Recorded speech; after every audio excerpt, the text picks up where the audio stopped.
Hello दोस्तों, नमस्कार। आज हम आपको 8 जून 2026 यानी आज की फर्स्ट शिफ्ट का जो यूपी पुलिस का पेपर है, उसके मैथ के क्वेश्चनों की हम आंसर शीट आपको बताएंगे या आंसर बताएंगे। इसके बाद हम इसको सॉल्यूशन विद सॉल्यूशन को यूट्यूब पर अपलोड कर देंगे। तो आइए आज हम क्वेश्चन जो मैथ के आए हैं यूपी पुलिस में उनके कुछ आंसर देखते हैं। जैसे पहला क्वेश्चन है 47 87 49 की होल पावर 1 गुणा 5 गुणा 2 गुणा 4 के विस्तार में इकाई का अंक क्या होगा। तो इसके विस्तार में इकाई का अंक जो होगा वो दोस्तों 9 होगा, यानी सी आंसर बिल्कुल राइट है। अगला क्वेश्चन है एक बक्से की लंबाई 11.1 सेमी, चौड़ाई 5.5 सेमी और ऊंचाई 7.7 सेमी है। इसका कुल पृष्ठीय क्षेत्रफल कितना होगा। तो वो होगा आपका 377.74 वर्ग सेमी। ये आंसर सही है। यदि किसी संख्या का 20% 50 है तो उस संख्या का 125% क्या होगा। वो होगा 312.5। नेक्स्ट क्वेश्चन है 60। यदि दो संख्याओं का HCF 16 है तो निम्नलिखित में से कौन सा मान उनका LCM कभी नहीं होगा। तो वो 134 है जो इसका LCM कभी नहीं होगा। नेक्स्ट क्वेश्चन है एक दुकानदार अपनी वस्तु का अंकित मूल्य क्रय मूल्य से 25% अधिक रखता है। ग्राहकों को आकर्षित करने के लिए वह अंकित मूल्य पर 10% की छूट देता है।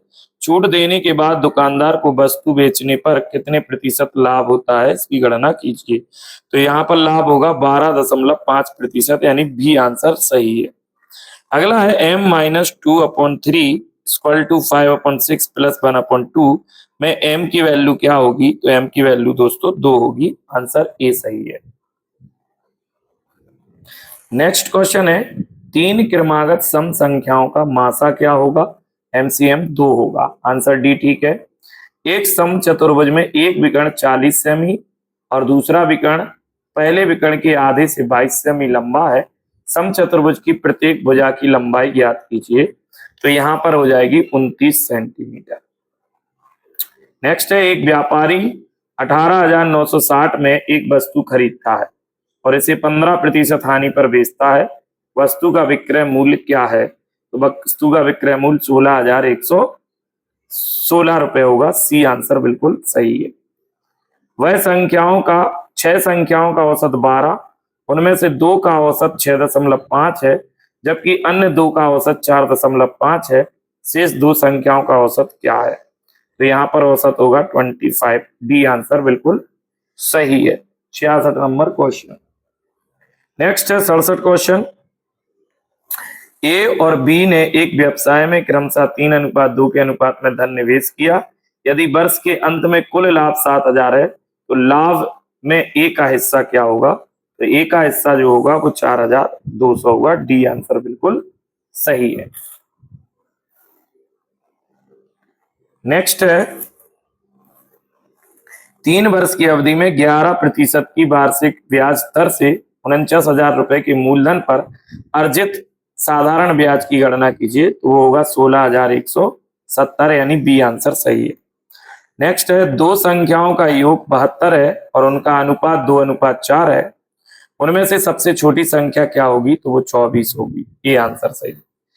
अगला क्वेश्चन है यदि 3x-7y बराबर 14 है और x/x प्लस y बराबर 7/9 है तो x इंटू वाई का मान क्या होगा। तो ये 56 होगा। ये आंसर बिल्कुल राइट। नेक्स्ट क्वेश्चन है 71वां। 15 के दो गुणजों का LCM 1200 है। यदि पहली संख्या 75 है तो निम्नलिखित में से दूसरी संख्या कौन सी होगी।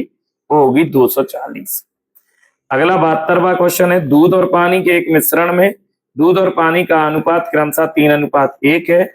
यदि मिश्रण की कुल मात्रा 48 लीटर है तो मिश्रण में दूध की मात्रा कितनी होगी। तो दूध की मात्रा 36 लीटर होगी। बी आंसर बिल्कुल सही है। 73वां क्वेश्चन है एक दुकानदार ने 15,400 रुपए में एक टेलीविजन खरीदा और इसे 18,060 रुपए में बेच दिया। लाभ और लाभ प्रतिशत ज्ञात कीजिए। तो यहाँ पर लाभ जो होगा वो 2660 होगा और लाभ प्रतिशत 17.27 होगा। ये आंसर बिल्कुल सही है। अगला है, दो स्टेशन ए और बी एक सीधी रेखा पर 210 किमी की दूरी पर स्थित हैं।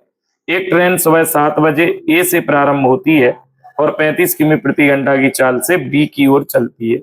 दूसरी ट्रेन सुबह 8 बजे बी से प्रारंभ होती है और 40 किमी प्रति घंटा की चाल से ए की ओर चलती है। वे किस समय मिलेंगी? तो ये इसका आंसर होगा सुबह 10:20 पर। डी आंसर सही है। नेक्स्ट है, रिया एक बचत खाते में 10,000 रुपए निवेश करती है जिस पर 8% की वार्षिक चक्रवृद्धि ब्याज दर मिलती है, जबकि ब्याज वार्षिक संयोजित होता है। 3 वर्ष बाद उसके खाते में कितनी राशि होगी? 12,597.12 होगी। बी आंसर सही है। ठीक है, 12,597.12। नेक्स्ट क्वेश्चन है, हम आपको मैथ के बताते हैं। देखिए, डीआईबी क्वेश्चन है। दिए गए ग्राफ में विभिन्न दैनिक गतिविधियों पर व्यतीत किए गए घंटों की संख्या दर्शाइए। दिए गए आंकड़ों से यात्रा और कार्यालय का समय दोनों पर व्यतीत किए गए कुल घटनाओं की गणना क्या होगी?